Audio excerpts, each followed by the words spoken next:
I'm gonna be making a flax egg. So if you're not familiar with this technique, this is everywhere. If you are substituting an egg, you can use 2 tablespoons of flax seeds, and it really is advisable to get the whole flax seeds and grind them fresh yourself, because flax have sensitive oils, like omega oils in them, and you don't want them to go off, is for one. And also because the like sticky power, the kind of binding agent in flax, is more powerful when you grind it from fresh. So I'm gonna grind the flax fresh and then add it to 3 tablespoons of water. Give it a little stir and just let it sit.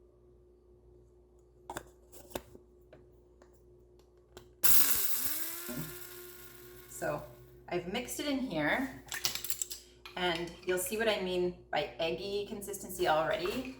You can see this kind of like viscous mixture, and that will get even thicker as it sits. So that is our flax egg.